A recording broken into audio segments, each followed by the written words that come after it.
Will everybody please turn your microphones on? Thank you.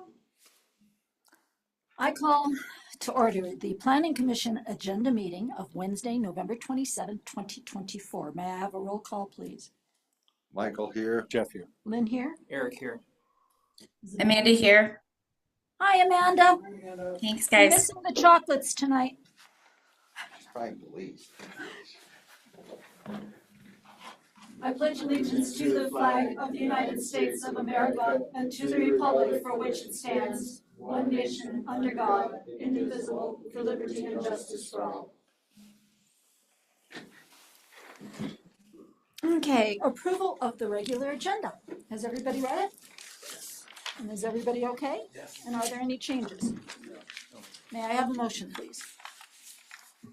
I make a motion to approve the agenda from Wednesday, November 27th, 2024. May I have a second? Second. Motion by Michael, second by Jeff, all in favor. Aye. Approval of the minutes of November 13th, 2024. Does anybody have any corrections, changes, anything? No? May I have a motion, please? I make a motion to approve the minutes of November 13th, 2024. You got it. May I have a second, please? Second. Oh, they're fast, Eric. You got it. Motion by Michael, second by Jeff, all in favor. Aye. Aye. Declaration of conflicts of interest with tonight's agenda? No. No. None? Public comment? Is there anybody on Zoom? There is nobody in the audience. Closed public comment? No special presentations? Design review and land use public hearings? None? No, so we don't have any design reviews. Discussion direction items, Minturn forward, land use code update, draft article 5, land use application requirements and procedures. Is Matt joining us tonight? Poster. We're just discussing. Maybe he didn't think we'd be so fast at the beginning of the meeting. Could be.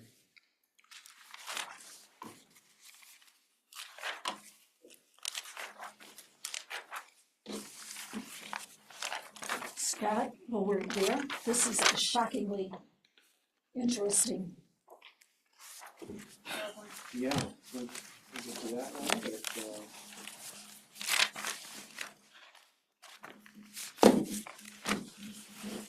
Okay, well, while we hopefully we'll see Matt join us here in a second. Let's get started. First of all, I wanted to thank all of you. Amanda, you too. Thanks for tuning in tonight. Thanks for being willing to meet and discuss this the night before a holiday. I appreciate it. With that, I'm hoping that we can get through this fairly quickly tonight. In front of you is what we feel is a fairly clean version of Article 5. That's something we started reviewing with you 2.5 months ago. And we've taken your comments, we've taken comments from the town attorney. We've spent quite a bit of time just as staff, Matt and Michelle, or excuse me, Madison and myself,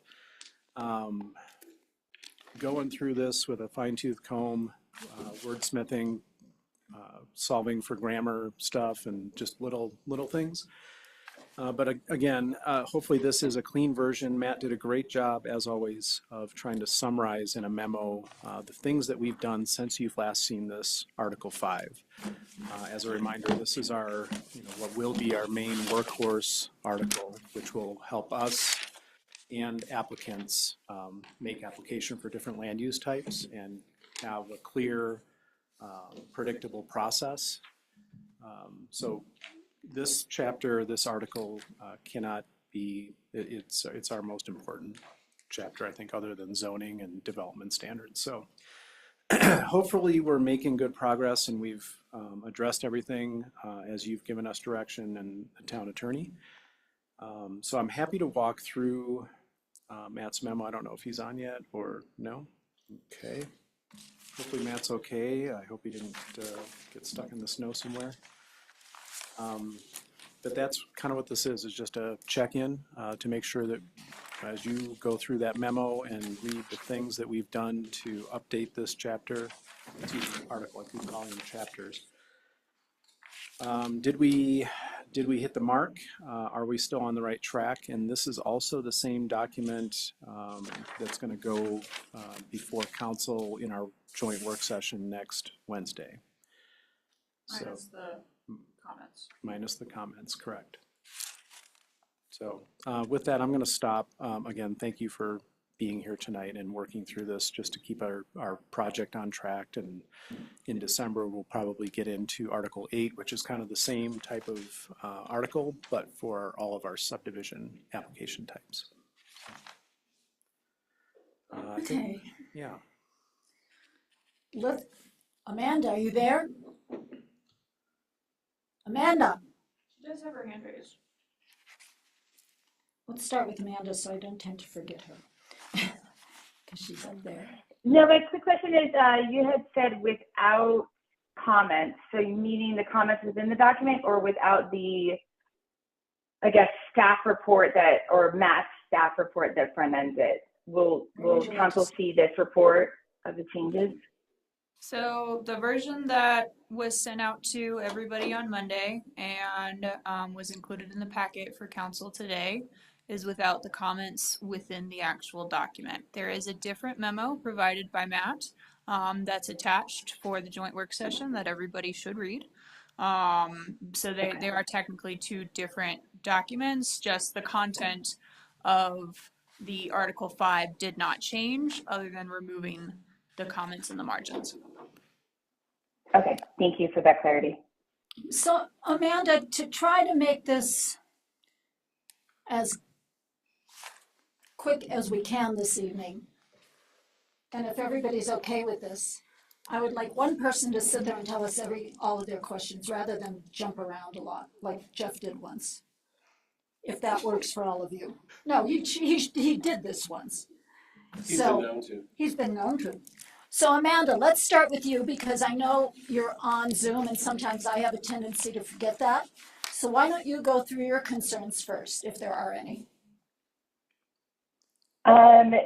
So my first question is in section 16.5-40, public hearing requirements.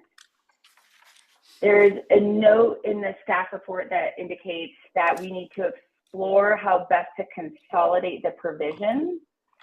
So I wanted to understand staff recommendation for that consolidation and what direction we need to give prior to the joint session with council.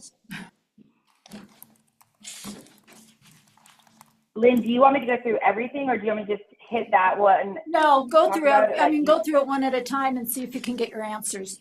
16.5, what's she saying? 16.5-40. Okay, and just, I just heard from Matt, he'll be joining us in a second. Amanda, I see a comment down on page, looks like 28 of the PDF document. That basically says we're gonna maybe look at rolling this entire section into general provisions. Is that what you're looking at? What page you got? Yeah, and then Scott, it's also in the staff report, I think on page 3. Okay. Yeah, so as we spent our time going through this the last month or so, if our original goal, do you need help? What page are we on? So I think, Please. yes, I think the comment that Amanda is referring to in the Article 5 document with the comments in the margin, I said it was on page 28. 28. Of the PDF. Down at the bottom of that, page 28 of the PDF. Is it the one with the squares at the little? So there's comments off in the margin there. Mine's just gray. Mine's just great. You're on page 27. Oh, you're on page 28. Okay, maybe it printed differently. It's on here. Is it D3? I don't know. 1640 D3? Amanda, can you repeat what It you're is- looking it at is. again, please? Yeah, it's 1640. Okay, so yeah, C, I actually think C. Scott has this section. It's talking about consolidation, and I'm wondering if we're gonna have that, staff recommendation for consolidation prior to council meeting No, next week. we will not. Okay, thank you. Okay, sorry about that. So I think what Amanda was referencing is in Matt's cover memo and throughout this document, we have certain sections that, as you know, Article 5 with all these different land use types, we're kind of repeating a lot of the same sections. And one of those has to do with public notice, how to conduct a hearing. As we went through this, we got to the conclusion that those probably would live better in a different section called general provisions, or a different article. So if we were trying to avoid having someone go to the code online and say, I want to apply for a conditional use permit, and they should get most of all the things they need to do that just in that section. And we were trying to avoid sending people to different sections of the code for all these different things. I think Matt and we have done a pretty good job of that. These are the areas, though, that I think we've come to the realization that things like public notice and whatnot should probably just live in their own section, and we'll link people to those. So it's just going to be referenced once. Okay. Looks like, did you guys ever find the right page? Or? I'll search you. I'm not that concerned about it. Okay. He's got, I have a bigger print copy. He has a smaller print copy of mine, so he's got one he can work off of also. Okay. So it's a little hard flipping back and forth. Yeah. Anything else, Amanda? So we have a couple sections where the duration of approval changes. So like 16,560, I feel like there's at least one other section where we're reducing the time for approval. My question is if we have something that's already in process, do they have to go and like resubmit for approval to take advantage of that shorter duration, or will they automatically be grandfathered when we approve this? And this is more of like an administrative question with the changes. So you just referenced, I think, conditional use permits, duration of approval is 1 year. In, I think, each of these cases, we've tried to build in the ability for someone to request an extension if they haven't taken action on their permit or their land use approval, and they've reached whatever the period is. They should have the ability to request an extension. Okay. However, if something's Thank you going for through the that. process right now, they would be subject to the current code. Is that what you were asking? Yeah, so they'll be subject to the current code.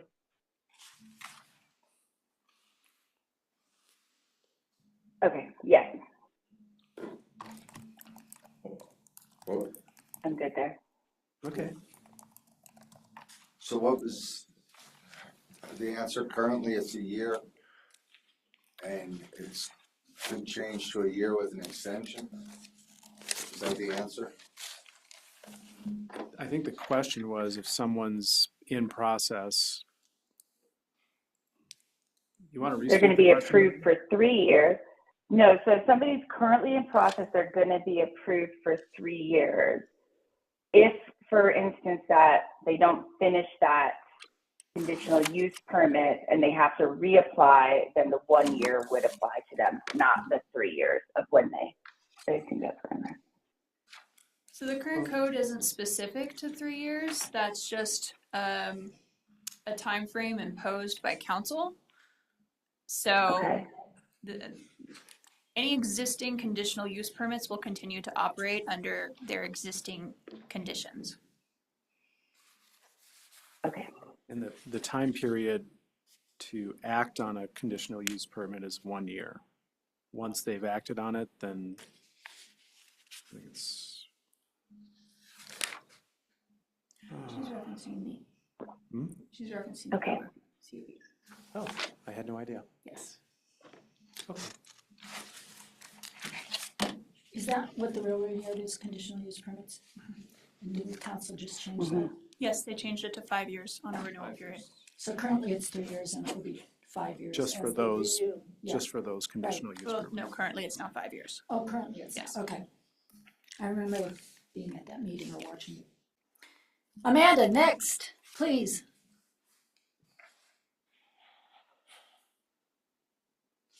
Amanda? No, and you like putting me on the spot, Lynn. Sorry, I'm just going through my notes. Okay, I just can't see you, so just let me know you're there, we'll wait. No, you guys can,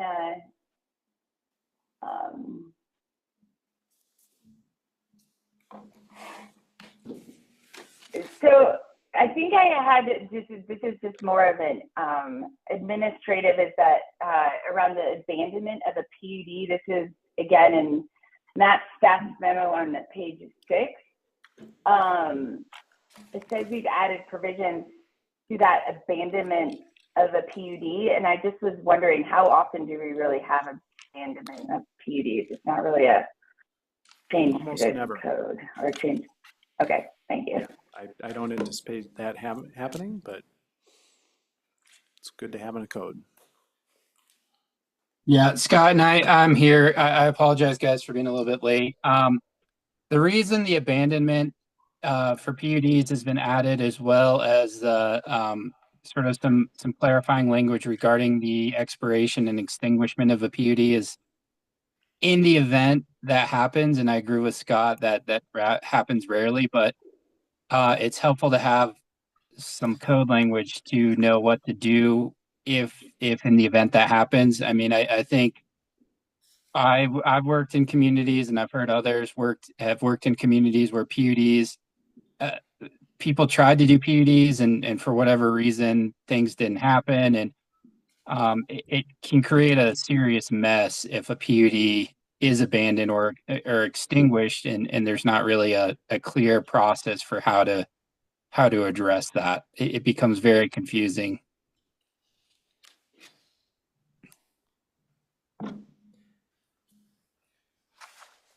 And I think that answers my last question, Matt, too, which was on your document on page 8 with the clarification of the expiration of the preliminary development plan. So I think I'm good for now, Lynn. I may type in a little bit later, but those are my top questions that I just needed Thank you, ma'am. clarified. Thank you. Eric, you want to start, please? Sure. I don't know, a lot of my notes were just to keep me focused on what I was reading. You've broken out the sticky notes, Michael. You've corrupted Eric. I know. Well, it's so long, like, I almost market, ran like out. flipping through everything would be really hard. And then, like, the public hearings, I put something like, I wish we had a better way to include public, but then that was gonna be talked about in the town council. I think that was one of the agenda issues, so, that's already there, okay. What else did I have? Surveys, I thought fires could be added to surveys, but since we've already gone over everything. And I was telling Madison this earlier, that this is, I feel like it's a very thorough, all the steps are there for every single thing, so I was reading it, I felt like if whatever I was applying for, every single step with the graph and everything could be easily accessed and easily, the directions that we need to follow, I wouldn't want to make it any easier, I wouldn't want to make it any shorter. Some of the dates, where it says, once we have discretions, you have 10 days to fix those. I feel like that could maybe be longer because some of those things could be harder to actually fix. Like extension of time frame for determination of completeness on And I felt that way as I read through everything, but that could be something that we talk about with the town council also. Could you clarify, Eric? Because Sure. So I was just looking like when I first started on. What am I on here?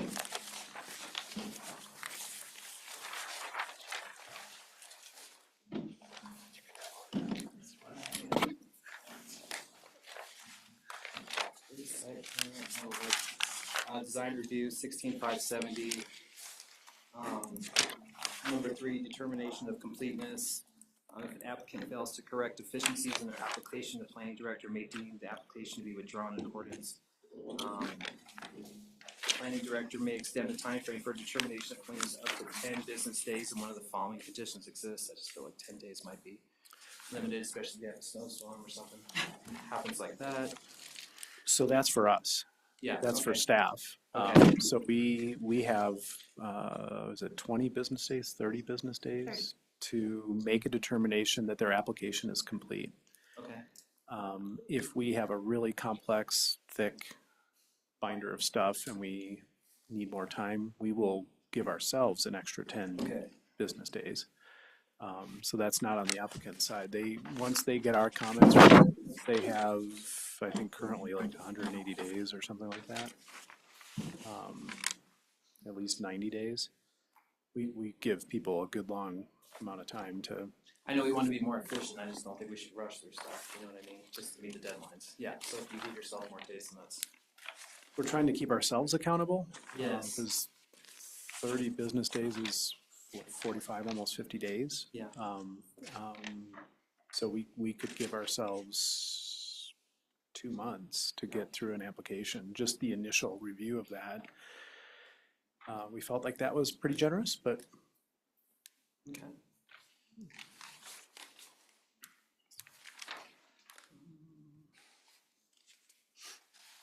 It's very comprehensive.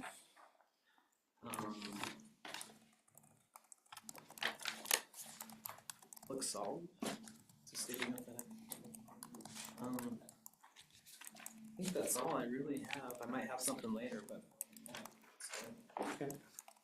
I'm gonna go next for a change, because I have lots of questions, but mostly clarifications, so. Matt, are you there? I am here. Some of these are gonna be coming up first from your memo, please. Okay. For determining which town departments, will somebody please list our town departments to me? I mean, that's Planning, Public Works, Planning, engineer, Town town Manager. engineer. Oh, the engineer is considered a town department? Yeah. Okay, so then I probably, Department, huh? building department, economic Okay. development, court clerk, town treasurer. Town attorney. Then I Town know, I mean, attorney. I know the people in the building, but it sounded like more, that's why I asked. Just We just trying to make listed it. ourselves sound more important. Okay, then, on the next page, will somebody further explain to me what the addition of location and extent covers? Yeah, location and extent is a process that is set forth in state statutes. And that is a process that is available to public or quasi-public agencies, the county, another town, a district. What that does is allow for kind of a base level review through the location and extent process. Again, it's set forth through state statutes. It's a pretty limited process by design. So if a school district came to the town and said, we want to build a new school, they would have the ability to go through the location and extent process, and that is a process where the town, or let's say Eagle County, would review their proposal. They would get a set of plans for the school. They might get a site plan and elevations for the school itself. They might get some other ancillary things that go along with that. And they would review it in light of the comprehensive plan, not land use standards or anything like that. It's a pretty limited scope, and it goes to the Planning Commission. And the Planning Commission, whether it's a town or the County Planning Commission, can review that and say, well, we'd like you to do X, Y, and Z, or we recommend that you change your plans, or we're concerned about these potential impacts. And the district could take those comments and say, thank you very much. In most cases, they work with the approving agency to address those concerns, but they don't necessarily have to. They can go back to the school district board, hold a meeting and say, we're going to go ahead and build our school the way we want to build it. That is a very, very simplified version of what a location and extent is, but those are the experiences that I've had as a county planner, where Eagle Vale Metro District came in for the new pool and went through a location and extent process. We took it to the Planning Commission. The Planning Commission gave them comments, and that was it. And then they pulled a building permit and built the new pool. The fire station in Edwards did the same thing when I was at Eagle County. So that's generally how it works. It can work differently in a town, is what I'm finding out. And I think, Matt, you did some research into other town codes. If the county is a kind of a one-stop shop with the Planning Commission, towns can have it go, location and extent go to Planning Commission and Town Council, I believe.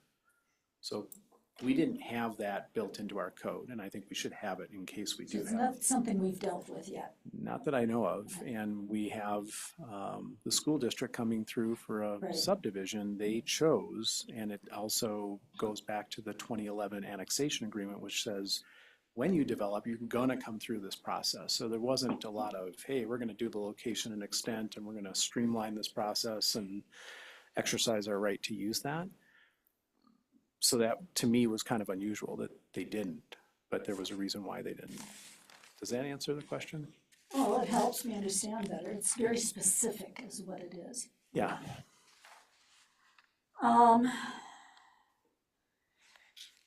Page 3, based on input from the town attorney, step 10, reconsideration by planning commission and town council has been removed.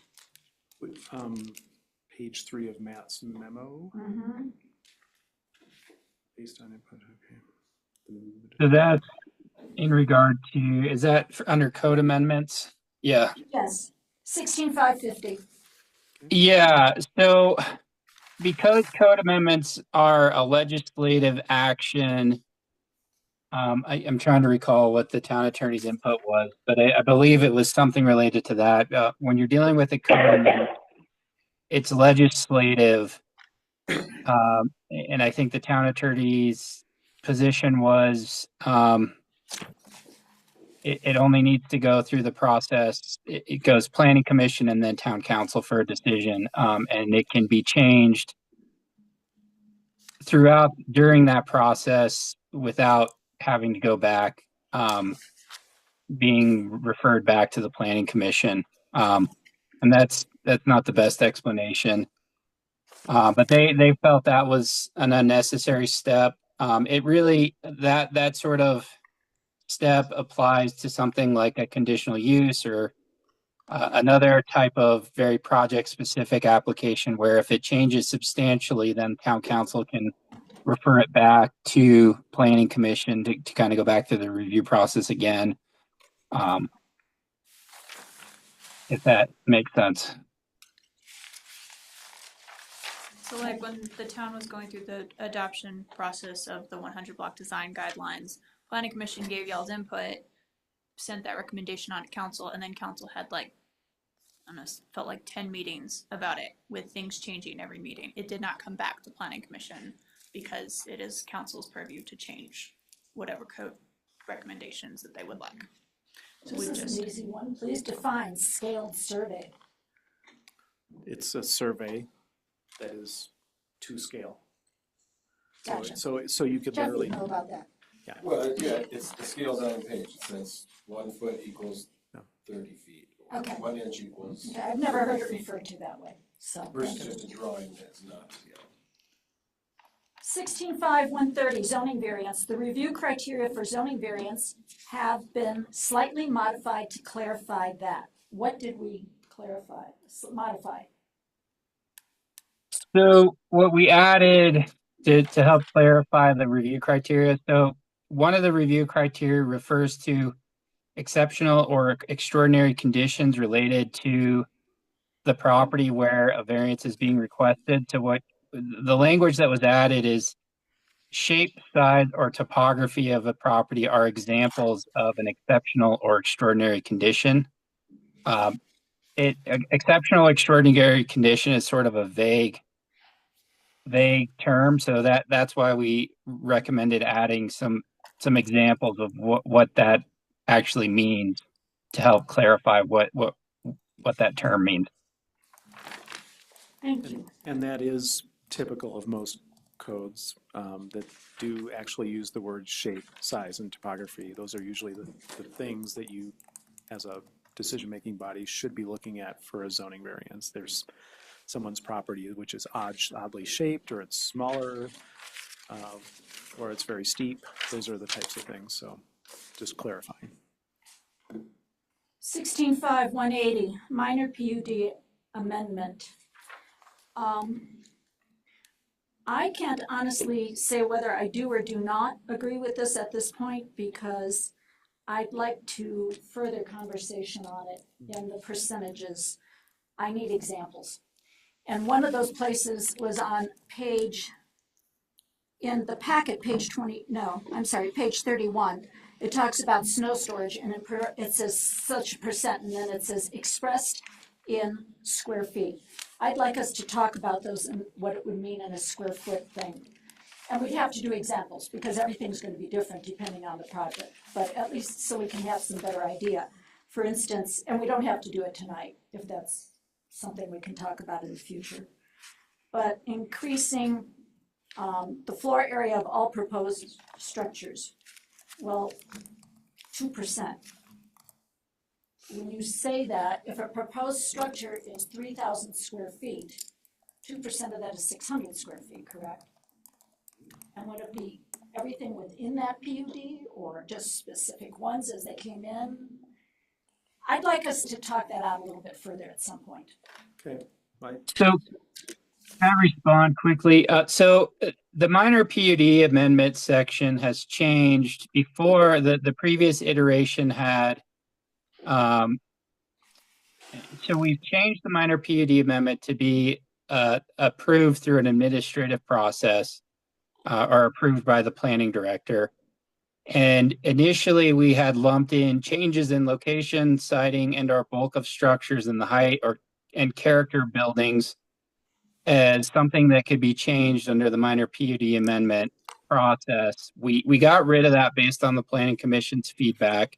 And so now the only changes that are allowed under the PUD amendment process are technical or engineering changes to an approved PUD. And those, again, are still approved administratively by the planning director. This note in here is to say that some communities, and I use the town of Telluride as an example, they allow changes in the location, height, square footage, et cetera, of buildings in an approved PUD through the minor PUD amendment process, but they restrict how far those changes can go. So, for example, you can move a building or a street no more than 2 feet. So if you have to, for whatever reason, maybe you realize through the design process that a certain building has to move to work better with the site, the planning director could authorize a change of up to 2 feet through the minor PUD amendment process. If it's a more significant change, then it has to go through the major PUD amendment process, which goes to planning commission and then council. So it was just something to consider. I think what would be helpful is planning commission interested in allowing some limited changes to be authorized through the minor PUD amendment process, or do you want to just leave it at only technical or sort of engineering related changes to be authorized? Did that make sense? It makes sense, and if I were to choose today, I would leave it the way it is for right now. This is just my own opinion. I don't have a problem with the moving of a street because that's a lot to do with the design, but when it gets into the sizes of the buildings and the impervious coverage or whatever, I would rather that come through us. Okay. So And- I think if we could talk that out a little further, I don't know, do you want Now's to? the time. Now's the time. Now's the time. Yeah, we don't want this to go any further. So I don't have a problem with the street. Proposed coverage, if you're doing an increasing ground coverage, then you're also doing impervious surface or pervious surface, correct? Impervious surface. If Well, you're increasing it 3%, which then throws the impervious surface on the development Yeah. off. But it doesn't necessarily say that you're maxed. Well, that's the other question. So If you're maxed, you're If- maxed. if This, you're- this isn't giving you any more. does this go beyond This is just max? saying that you're changing it. Grant, or I'm sorry, Scott, would that take us beyond max? I think if you were even interested in this, I think we would need to come back and then, to your point, think about and be able to illustrate what this could mean, and then And that discuss was, whether or not we would want to put in bookends to say, increase the ground coverage or building lot coverage for all proposed structures by no more than 3%, so long as it doesn't maximize or, exceed the maximum originally approved or something like That's that. what it, Yeah. that's kind of what it should say. that, yes, It should because, just say, like, as long as you're not maxing or going beyond max, then Mhm. that would be something to cover. And it's probably smart for us to just discuss this with the council because they're the ultimate. and that was my note at the bottom, as long as code still allows for the increase, I'm okay with it. If code does not, then I think it needs to come before commission. And then it would be thrown into a variance or something else. So it doesn't, really, it's just allowing the staff to make small changes that aren't gonna be something where you look at it and go, oh my God. You would need this. Well, but if you did all of these at once. I still don't think you would have it. Anyhow, I had trouble with that until I had more clarification.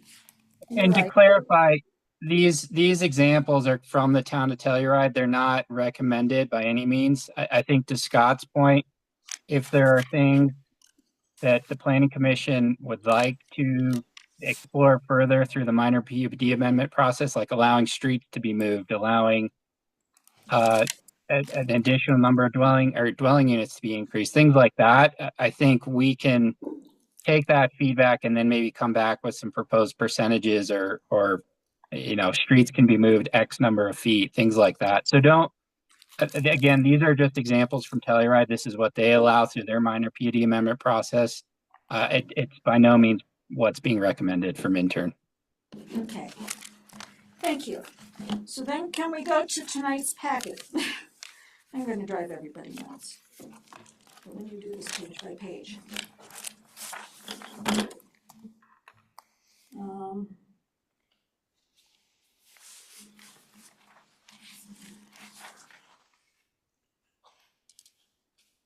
Page 14, D. 14 of the packet or 14 of the, The packet. It's hard to figure out. It says within 10 parentheses 5 business days. Page 14 of the packet. 14 of the packet is, for me, it's, It's page 14 of the document. okay. That's an oops, Yeah, that's just a, typographical. well, error. yeah, the computer wouldn't pick that up. Okay, what section? Sorry. D on page 14, pre-application conference summary, 10, With 5. 10, yeah. Okay, 10-5. okay? 10-4, 10-5. And I Yeah, really, it should say 4. once I caught it, I really checked as I went through, I did not find it again, so hopefully.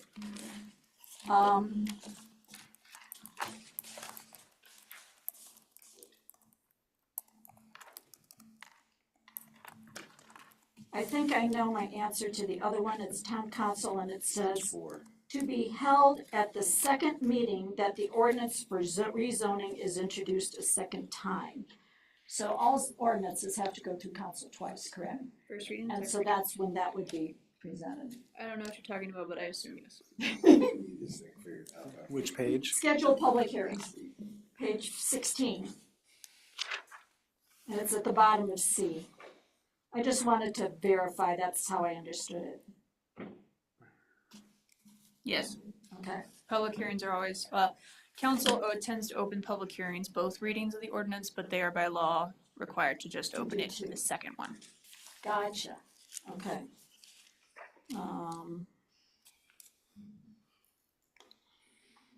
I think I figured that one out. Page 20.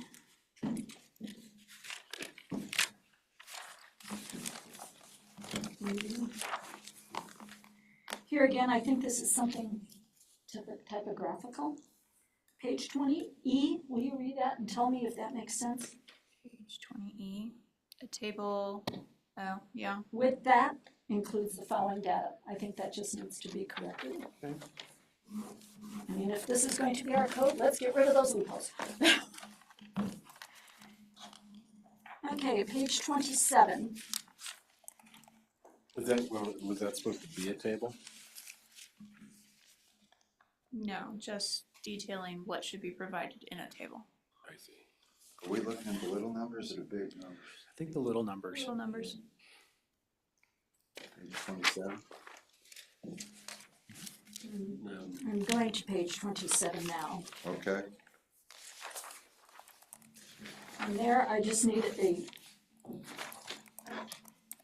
clarification. I'm doing part of this too for people like Eric and things who haven't read all these, and maybe Amanda, maybe even Michael, because sometimes it's saying something different than how we've referred to it before, and even I need. So what is, Where are the you? approved use is not speculative in nature. Where, oh, is that under 27. Page extension? 27B, 2B. Yeah. And it says that multiple times throughout the thing. Yeah, so.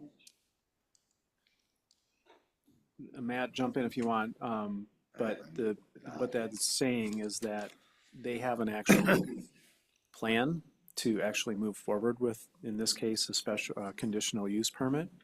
They're not just getting the permit so they can increase the value of their property and flip it or something like that.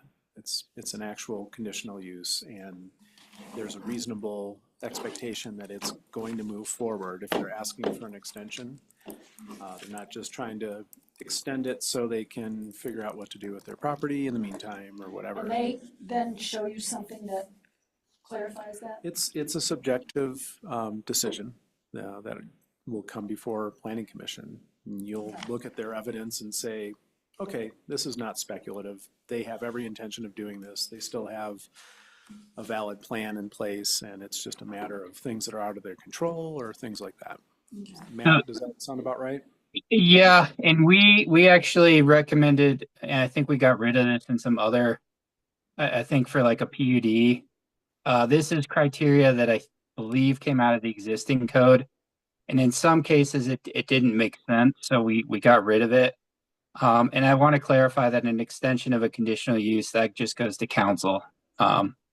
So this would be if somebody has an approved conditional use, they haven't established the use and it's about to expire. This is the criteria for council to consider an extension of the conditional use approval. Okay, page 31K, snow storage, and here's where I read this. Snow storage areas denoted with hatching and showing corresponding area expressed in square feet as a percentage of overall site area. And that's where I came up with those thoughts on the previous. So that can be done. Page 34. And maybe I'm just missing this, but the very last line on the bottom of the page, the double I, period, equal. What is that? Typo. I think that was an issue with Word. Word likes to format things for you sometimes. So I will get rid of that. The next one was USGS, but I remember as I went on reading, I found that somewhere.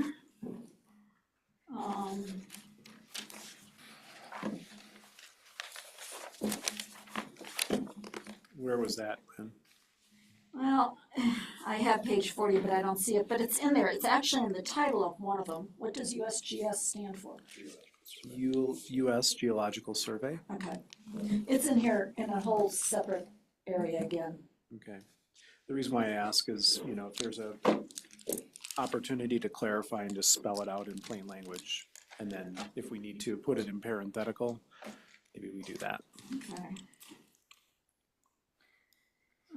Page 50. Location and extent, we already talked about that. Page 84.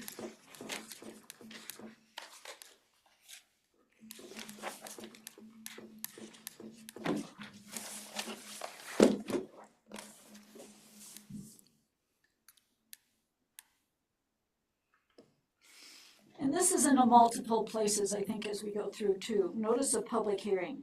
Prior to the date of the first public hearing with the planning commission, the applicant shall mail notice, public notice, and post notice. Now, I assume from what's in blue, which doesn't give us a precise section to go to look for, that how long ahead he has to send those out will be in there? Yes. Okay. Because I want to make sure there's enough time for them to get to the people to read them and understand they've received them, because a lot of time people are out of town or something, so I don't know what that time period is. I'm dealing with this in Fair Play, where the Fair Play Code currently says in a lot of places 10 days, and I'm working with an attorney who has said you might want to check state statutes because it's 14 days is the minimum. So we might also want to do that in this code. I thought Yes, what we have in here now is 10 calendar days. Which is 10 calendar days. Yeah, notice must be mailed at least 10 calendar days prior to the first public hearing. Takes a week to get to the mail. Yeah, but mail takes longer than 10 days sometimes. I've been told that by the Diane. We don't have any plans in this to shorten the duration of public notice. Okay. I can So you're answer gonna it that check way. into that yet? Yeah. Okay, thank you. It'll either match what we have now or be more.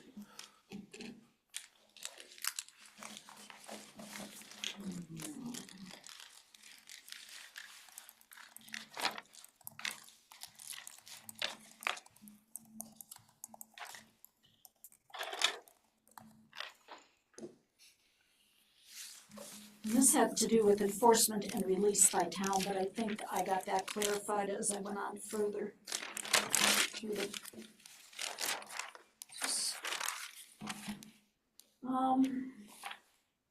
Tax mailing to people within the 100 feet also, that was another one. So then the last thing I have on here, and Scott, tell me if we've referred to it this way, but it's been a long time since we've been doing this. Is the final development plan the same as the final development plat? No. Okay, so can you run through those real quick?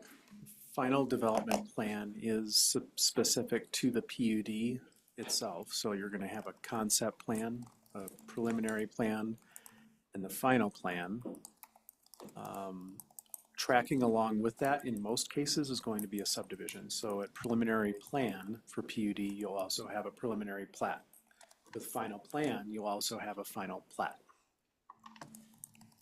So the plan is the final version of the PUD, the site plans, the design of the PUD, the control document, the PUD guide that'll set forth the zoning and the, building heights and setbacks and lot coverage and all those things specific to the PUD itself. That's the final plan for PUD.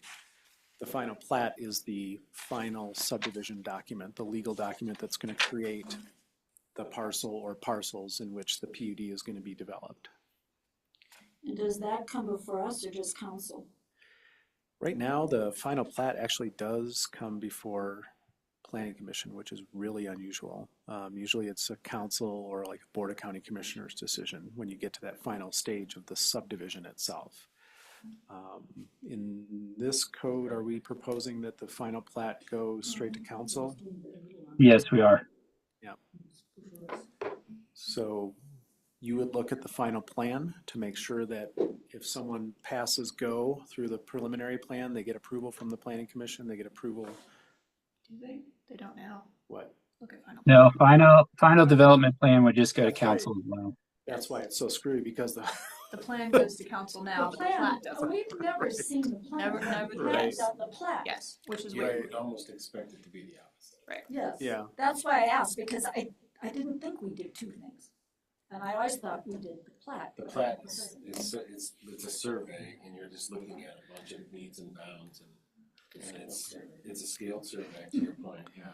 But it's also a bit like so technical that, and once it got to that point, it's been like little I's have been dotted and T's have been crossed and like so many things have happened with the attorneys and the surveyors, the engineers, and they've all, like, they're finally happy with it. And the council goes, okay. Well, it's just, there's I just usually, tease. it's just not a very, like, it's not a process that we are, we should go on. And beyond that, I'm done. Okay. Okay. Jeff?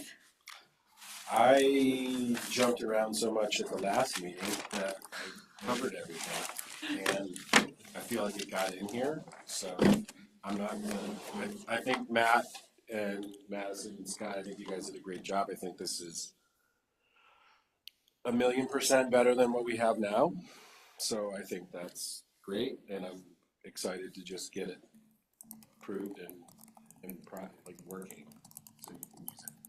So I don't have any issues today. I'm sure there's gonna be some conversation that might get a little more in the weeds at our joint meeting. So I'm gonna pull out my time for Michael. I was easy too. I ran out of Post-it. Go for it, Michael. All right. Hi, Matt. Hey, how are you? So, I'm good. Basically, I have one specific, I have three things, Don't say one. maybe a fourth comment. Are you starting up top and? I'm gonna start with the most important that you should write down. Okay. All right. First of all, let me just say, of course, we're, rewriting this code. I think the most important part of writing the code is clarity, so it's not up for interpretation. And that being said,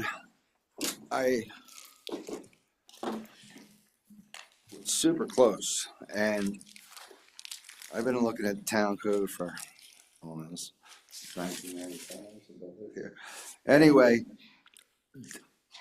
I found one thing that's sort of missing that I think that it's the most important thing that I have to talk about is, and it's in different sections, but it applies in 16.560 and 16.570 and 16.5-100 and anywhere else that it might apply, where we go through site plans and boundaries and setbacks and everything shown, and not just those three sections, but there might be more, but those are the three that I found. I think that we should, because we used to have it, and I think that we need to have it for public safety and reasons, is I think we need to show on those required things where it says setbacks and rear and all the other stuff. I think on corner lots, we need to have the 15-foot clear vision line added into those drawings with the applications. And it's in those three sections. It might be in other sections, but I think that's, you don't want people getting run over. So I'm just reading on, what is it, 16.560 site plan, and it lists the different. 16, which one, is that the one I started with? Yeah, but I'm just trying to think about where we might add that. Well, And I think we can- there's a lot of stuff like site plan, easements, public right-of-ways, streets, alleys, driveways, parking, loading areas. It should fit right in there, Okay. as well as,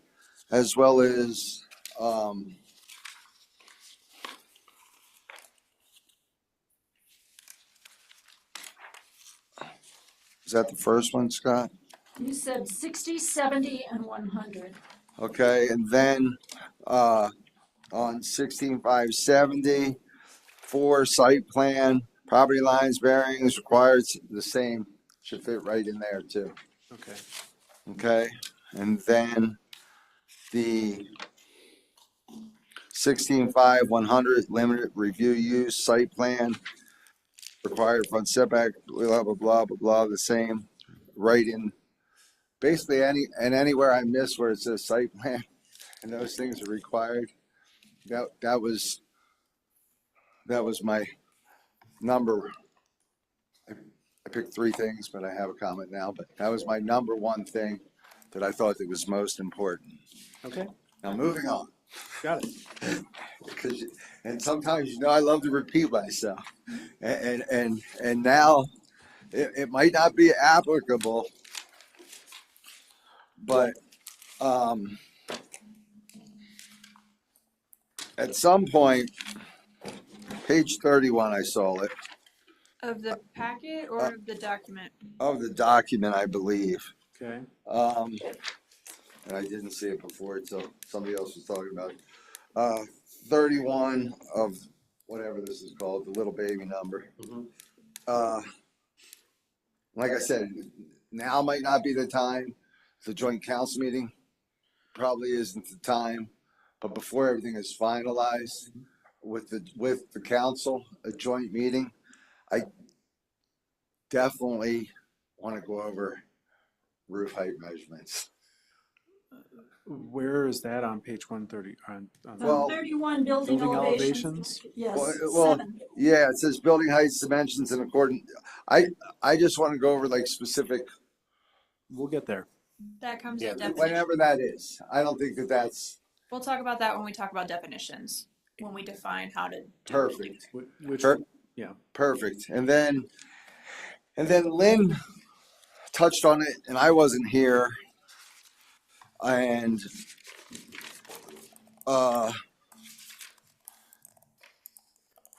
where the hell is it? The second part of the zoning variance, she asked about the first part, but I had a question on the second part, where it says the zoning variance review process has been modified to a two-step public hearing process. 1, review and recommendation by planning commission and public hearing. 2, review and decision by zoning board of appeals, parentheses, town council, the public hearing. Has that specific section 1 and 2, is that what we have currently, or has that part changed? That's what we have. We have a two-step process currently. And Is it the same as that? as you recall, there was, a discussion and it was very clear that the planning commission preferred to have that remain a two-step process. That is correct. We are going to talk about that next Wednesday. We're specifically posing that question to council because they're ultimately the ones that are going to approve this code. We want them to weigh in. We too. know that as well. So where it's, so currently, I know there was one, but I wasn't here. Currently, review and recommendation at a public hearing, that's currently what was done when I was in Spain, what was done this summer. And so that wording hasn't changed. And the process, like you said, I saw that the process we're going to discuss with council. Yep. That's all that. Yep. Oh, we are moving forward. Okay. That's the title. So there you go. For today's meeting, it's a plus. And then basically, it was one of the things Lynn was talking about, and everybody was talking about, like streets and this and that, and Matt, I mean, streets are not an issue, but You mean minor PUD amendments? yes, but a lot of stuff, we're here every 2 weeks. So my personal opinion is other changes and stuff hitting us on something a little bit more entailed than moving the street specifically. I don't think waiting to the next P and Z meeting is really gonna crush somebody. But that's something we can talk about at council. So that being said, happy Thanksgiving. Can I say one more thing? Hold on, yes. So, I just wanna say, like, Michael's idea about the clear sight lines, we would have to define what that is, you know? It's already defined. Yes. Yeah, and Yeah, I it's don't, like it's this, pretty yeah. standard. It's usually 15. So I know what it is, I'm just saying, like, as long as there is a definition. Yes. Good, yeah. Yep. I think that- Amanda, do you have any more? Correct. I mean, what do we know? You and I both know you go like this. I actually do. Like that. Okay, go for it. So I want to take us back to the location and extent that we had started off at the very beginning. I'm trying to understand how this intersects with like our mechanism. I feel like, and Scott, you're going to correct me, it's like a 401 or a 1041? at 1041. Thank you. So how does location and extent work with a 1041? 1041, I would say they're distinct. Okay. And I can understand the question and thinking about, well, a public agency or a quasi-public agency might want to do something, or a public utility company might want to put a power line somewhere near town, and the 1041 powers are specific. They also are enabled through state statutes and handed down to counties and towns. And in our case, the town pretty smartly, maybe a little bit late, but smartly adopted 1041 regulations about 5 years ago.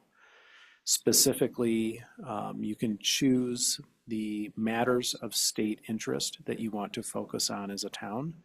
I think we chose things like, major new water and sewer plants, visual, I don't know if it was specific to power lines, but things that have visual impacts on the town. Usually 1041 review is something that a town or a county kind of isolates to things like major new water or sewer, i.e. a new water plant or a new water tank or something like that. So if a public agency can exercise the location and extent process for a new school, and it hasn't been specifically covered under our 1041 regulations, then they can still do that. If someone says, well, yeah, we want to use a location and extent, and we point to our 1041 regs and say, well, your project fits in our purview of 1041, and therefore you're going to come through the 1041 review process, and you're going to hand us all sorts of detailed engineering analyses and impact analyses and visual analyses and whatever we want to ask for that's allowed for within our 1041 powers, we can do that. So then my next question is, if there is, if there's a building, so we have a public utility coming in, they want to do whatever, like power lines, but then they're going to have like a building to support. Would the building could potentially be under a location and extent, but then the lines 1041, or would they just all be grouped underneath the 1041? I think that would all come under the 1041 permit because it's all part of one project. Okay. I'm happy to Okay. review. Thank you. That was it. Is that it? Well, yeah, I just wanted to know how the two of them intersected. Okay. Eric, you said you might have more along the way. Think you're okay? Is everybody okay? Yeah, I'm good. I was just gonna ask that, beginning of next week is fine, but that, the definition that Jeff inquired about, Scott, if you could just email that out, to me and anybody else before our council meeting, probably would be good. Maybe in the council, I don't know. Well, it's in the current code now. It's in the code. So it's Well, then, like, could you send it to me, cause I won't find it, and I know how to measure it, but Let me, I don't need it this minute. okay, I don't even need it Friday. You can enjoy the weekend. find it. Here, So I have 1690. 16. That's all right, we still email it to me. I am still emailing it to you. Oh, you're so nice, thank you, Madison. You're welcome. So I have one question. Now I want you to think back to the very beginning of this process. And the question is, do we all feel this is clear enough for the average person to understand? Awesome question. That is That's a good one of the question. most That was important. one of our major points when we started rewriting this code, was that was one of the things we wanted to make sure of. Amanda, do you believe it is?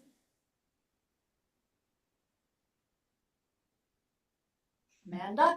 That's a loaded question, Lynn. So I feel like we're I feel like we're 90% there. And it's just on this one section. We'll ask it every time we get through a section. 90% I think sounds like. I think from a process perspective, we're there. Like process-wise, we're there. I feel like we still when we go to the glossary terms, I don't know. I think we're 90% there. Thank you for asking. Eric?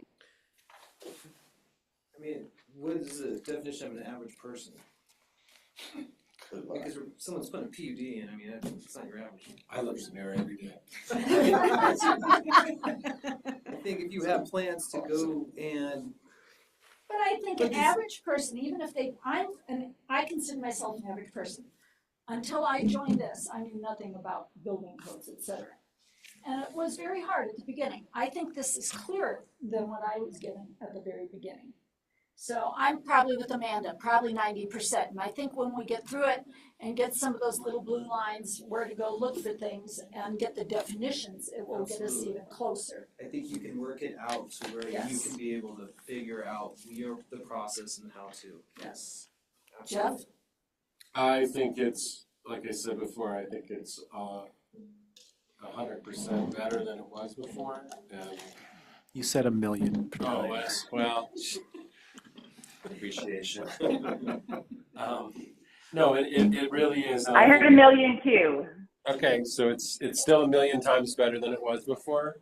I don't think that it's ever going to be perfect. I think it's a tough process, but just for, I mean, certain processes, an average person is going to have a hard time just thinking about going to that step. There are certain things in here that this covers that are very, very difficult, right? And so it's going to take a village of people to get the train into the train station sometimes. But I think it's worded well for that. Well, it is. The process is very clearly explained. And so that, therefore, the expectation going into it, if you read it, you're going to see, wow, there's a lot of steps here. Or this, if I add up all these dates, this could take X amount of days or months or years or whatever, and money and whatever. So I think that it's much more intuitive that way, where you can expect an outcome easier than you before, because you had to flip to this page and that page and this and that, and you're like, what? I don't even know which way is up. I don't know how this is going to go, and maybe, I guess in the end, I think we're all trying to make it more friendly for people to do things in town if they want to, and understand what they're trying to do. So I think it's just all around better. But I don't think it's going to ever be perfect. So to your 90%, are we going to find things wrong with it the minute do we print it and pass it? Maybe, but it's still a lot better than it was. One There's thing A to million times better. There's always room for improvement. There's always room for improvement. Michael? speak. Okay. Oh, I'm sorry. Nope, go ahead. I'm good with 90%, I mean, 90%, yeah, of course, you know, anything, we don't want to leave much for interpretation. You know, we want it pretty clear, and with what Jeff said, we have so much stuff all over the place at this point that you could read one thing and dig around from pages from 10 years ago, and you don't know what's up and what's down. So, Yeah. you know, this is you know, every day at work I shoot for 100%. 90 is like not great, but as I get older, it's acceptable. You know, so as long as we're going to meet with council, clear up a few things, and it's probably a great first step product for it needed to be done, and it's something that we can cross off our list, which I think would be nice. There you go. One thing to remember, maybe we can make up another 8% and get close to 100 when we do get into definitions and we do get into illustrations to help clarify some of what we're talking about. That's another opportunity to kind of close that gap on understandable language. And illustrations. Oh no, yeah. Here's how you measure the roof. No. Stick figures. Oh, I'm gonna draw a stick. Good. Stick figures, right? Stick figures are good, and yes, no, I agree with that, and maybe cut back a little on the road stuff, and we're there. We're at 97.9. It's better. Passed. Not Stanford, but you might go to. Might not be on the roof. Okay, with that, shall we go on? You got what you need? Yeah. Okay. Staff reports, manager's report in the packet. Did anybody have any questions on anything? Planning director report. Have any questions for me? I gave a quick update on Midtown Village. That's coming back to you on the 11th of December. The school district, we're still working through the referral process with the school district. I gave a quick update and included that Regional Housing Action Plan Partnership draft report that was presented to all the different town councils up and down the valley earlier this month. Some shocking reading in there, some not so shocking. What else? The Wildland Urban Interface Code Working Group. Kevin Rindy, our code enforcement officer in building tech, has been participating in that more than I have the last month or so. Sounds like they're still tossing around different ideas on how to bring some code recommendations to each of the towns on how to standardize certain things like landscaping, wildland, wildfire, appropriate landscape plan requirements and plant species and defensible space around structures. Those are things that might come to us in recommendations. Exterior lighting regulations. So staff went to council with an ordinance which eventually got passed, which allowed for an exception to be made or exemption for the water tank and that seasonal lighting of the water tank for town purposes. That led to a discussion at the council level about other exterior lighting regulations in the town. So lighting regulations for permanent light structures or lighting fixtures on structures versus holiday lighting. And the holiday lighting was kind of the hot button issue at that meeting. And so I've taken that and tried to clarify. We had a quick discussion with council last week.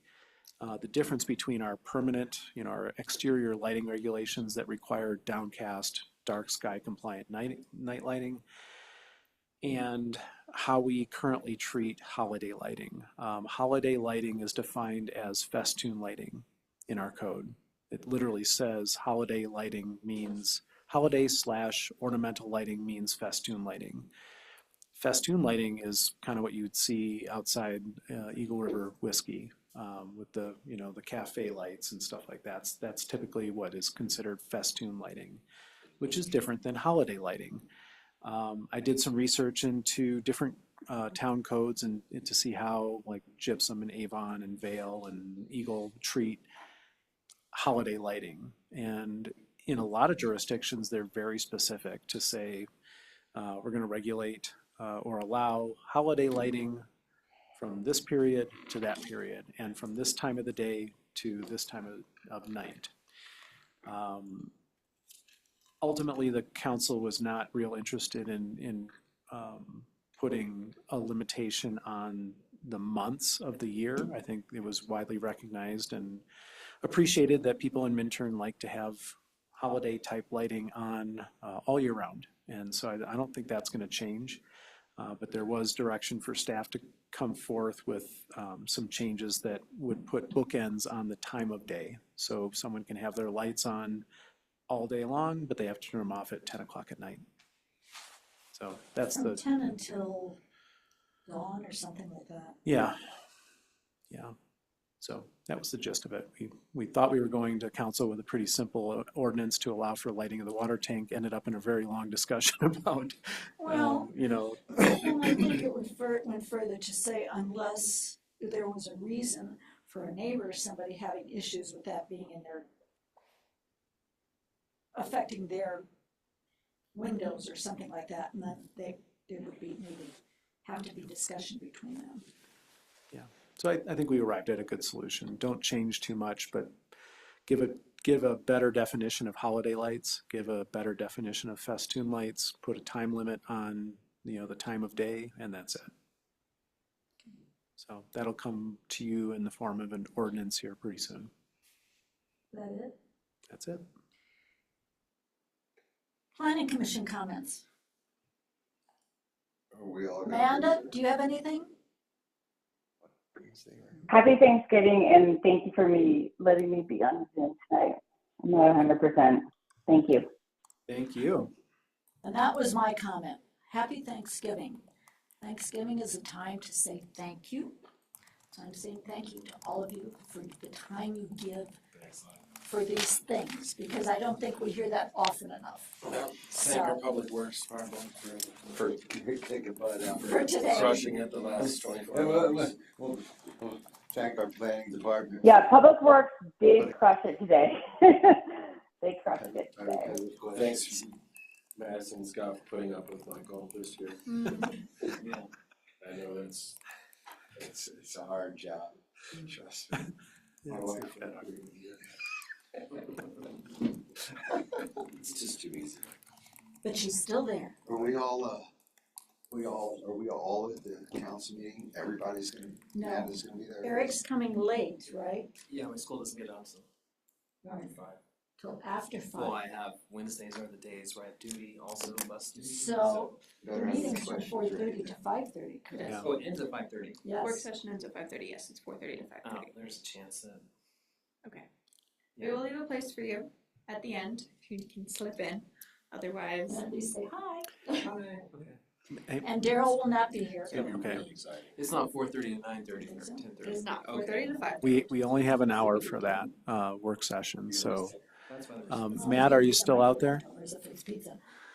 The other thing I wanted to mention was in Madison's note, it says we get dinner, which is rare for this group.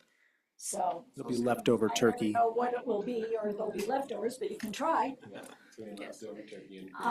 And on that note, it is very important that all of you take the survey that was sent out by 3 o'clock on Monday. I'm looking at you. Yeah. Okay.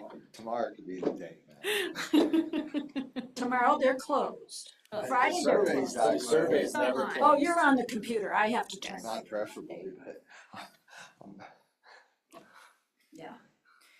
Okay, Did Matt so turn off? December 4th. Yeah.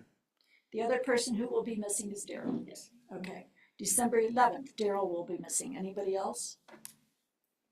No. December 25th, we are canceled. Yes. And the next one is January what? We're the second week, not the Eighth. first. January 8th, okay. The first council meeting of the year is on the 1st, so that will also be canceled. What, does anybody remember when council's talking water? I do not. You mentioned it, I might have it at home. Yeah, it's bad. Okay, I think so. what's next? Is Amanda back next? Amanda? Amanda, I think she's back. Yes, are you here next week for December 4th yes, I'm here for next week. and the 11th? Yes. Okay, It's 4:30 on the 4th, right? Yes. 4:30. yes. So please get here 10-15 minutes early if you can, just so y'all can hopefully get a lot of the eating out of the way before the discussion actually happens. If you want to. I see people eating all the time. It definitely happens. I'm No, not saying that doesn't does not happen. look good on TV. It's not a good look. Don't worry, I won't eat. Before you adjourn, just a real quick note on the work session. We only have an hour. We've done our best to we'll provide a memo that will go out. Did it go out today? Yes. Okay.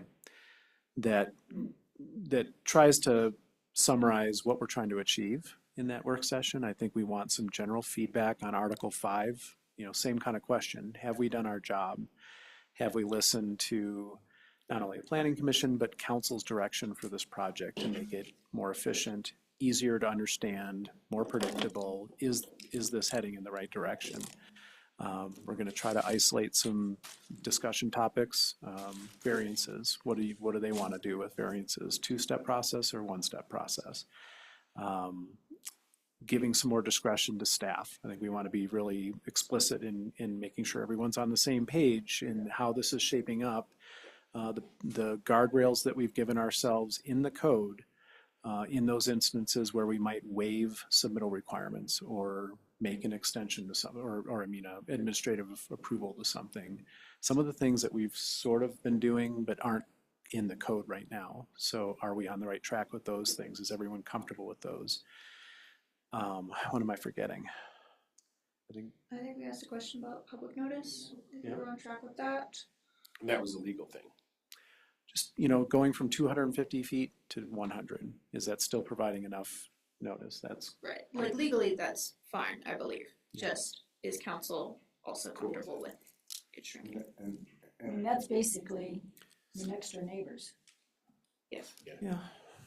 So Scott, so you don't find an issue, you a matter, you're good with adding clear vision things, we won't. That is not a big deal. That's a really good catch. Yeah, That's easy. sounds good. Yeah. Michael gets the winning one tonight. Yes, he does. The MVP? Yeah. Daryl was the one with the fence. I don't like to talk about your council, so. So, overall, you have been spending a lot of time in this code, and we have all spent a lot of time, and I appreciate it. I'm grateful for how this is going, because it could go sideways at any point. I've seen land use code update projects that just never, ever get off center and just never get anywhere. But council needs to be brought up to speed, and they need to understand and appreciate the work that you've been doing. And give us some head nods like, yes, we agree that this is heading in the right direction. So, I'm not trying to limit what you talk about. I'm sure we'll talk about other things, but that's what we hope to get out of this as staff, is just at least a few. Are we heading in the right direction? Is this what they expected? Do they want a different way of being informed or involved in this along the way as we move forward into zone districts and development standards and things like that? Are they comfortable with us doing the lion's share of the work and bringing it to them at these key times? So, Well, we want to make sure that we don't show up at this meeting and make it look like there's a whole bunch of things in this that we're not happy with or we still want to revise. We're kind of presenting it like we've done the work and pat us on the back and a little bit, right? I mean, like this is what we've been working on, and I hope you guys are happy with it. And if not, like you said, having the hot button topics to talk about, that's an hour's not much. It's not, So, especially not with 11, potentially 12 of y'all. We get off track talking about something we shouldn't be talking about, 11 potentially. we're not gonna get we're not gonna accomplish the goal of meetings. I just think it's smart for everybody to understand it. Like, we've ground the sausage now, right? And we should cook it, we should be ready to cook it. Madison, And do I have serve a it. copy of that memo that went on there? Yes, it was in your packet that I gave you on Monday. That's what I was Serve. wondering. Serve it. I've gotten it. That's Friday. Tomorrow I'm taking the day off. I like, All right. I like pepperoni, by the way. If we get pizza, we will keep that in mind. Candy's always good. I'm not gonna feed you all candy for dinner. That's all I have, and I just want to wish everyone a happy Thanksgiving. And again, I'm really happy and thankful that we're working well as a team, and I appreciate all your efforts. So, Thank you. Okay. would I'd like to somebody make a motion to adjourn tonight's meeting. I second. All in favor? Aye. Motion by Aye. Jeff, second by Michael. Thank you. happy Thanksgiving, Amanda. Happy Thanksgiving, Amanda. Happy Thanksgiving, guys. Thank you, guys. Thank you, Lynn, for the Treats? yeah.